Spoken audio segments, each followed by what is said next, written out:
What's up, Eager to Pleasers? Welcome back to another episode of the Eager to Please podcast. As we round out our final week discussing the topic of moving on and letting go, I found myself reflecting on what parting words I wanted to leave you with before we start a new chapter together. And I came across this question: at what point will you decide you deserve a better standard for yourself? As someone who's always considered herself a problem solver, loyal to a fault, driven yet stubborn, I had to answer and truly understand this question myself. I thought for sure I could fix anything, as long as I worked as hard as I could for it. But there's one thing I kept overlooking and didn't realize until I was out of the weeds, that I'm only part of the equation. I could only ever be and give half to a relationship. I would tell myself, I can get through another day. I can put myself after the kids. I can work harder to make up for what, insert person's name here, is not doing to help. And I did all of that, but at what cost? The problem with these statements is that they all start with I. There's no us or we. And as much as you think you can change people, you can't. You can only ever give your 50%. The other person has to be willing to give their half to the relationship too. Whether it's a friendship, relationship, divorce, job, casual encounter, or a traumatic event, moving on can only happen when you decide you want better for yourself.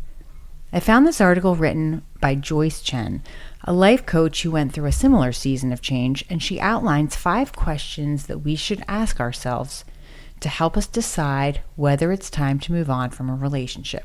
I found them to be helpful, so I wanted to share them with you. Number 1, are you getting the basic respect every person deserves? Let's say you're in a challenging relationship and the other person is treating you badly. You know you care about this person, but you're constantly second guessing if this relationship is worth saving. Ask yourself these follow-up questions.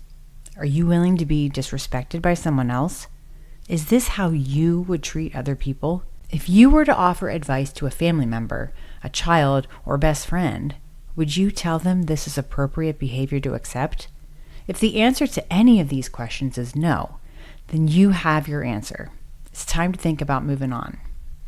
Number 2, are you living a pretend life and compromising your boundaries and authentic self to be part of this relationship? Sometimes we pretend to impress others. That's just natural human instinct. However, if you find yourself constantly pretending to be someone else just to keep someone else interested, ask yourself, what are you gaining as a result of compromising your authenticity? Are you compromising your values or belief system? If the answer is yes, then you know what to do.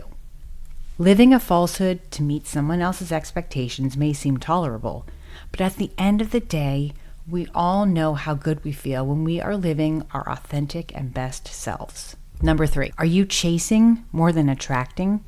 According to author and angry therapist John Kim, when your energy is focused on chasing, you feel powerless, desperate, and sometimes devalued. It becomes a huge energy drain when you're constantly chasing that one person to accept you. Attracting means living your life power-filled through your truth and passions. This puts you in a positive state of confidence and authenticity. Wouldn't you want to be with someone else who projects an attract vibe versus a chase vibe? If you answered yes to chasing, then it's time to figure out what you're actually chasing in the relationship, and if its value will ever make the drain worth it. Number 4, are you both nurturing each other to be better versions of yourselves? Does this relationship make you a better person? When we're in relationships, friendships, or even jobs with the right people, we often feel a lightness, a flow, and an internal joy. We feel inspired, fulfilled, connected, and appreciated.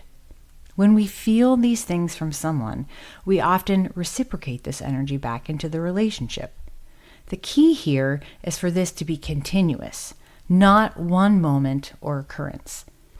If this is not the case, then it's time to think about moving on. And number 5, can you accept the possibility that there's someone who will love, accept, and appreciate all of you? When my marriage was ending, I was certain I was going to lose the one I was supposed to be with. But limiting myself to that mindset made it more impossible to move on. I was caught up in the guilt and the fear of failure that I felt stuck.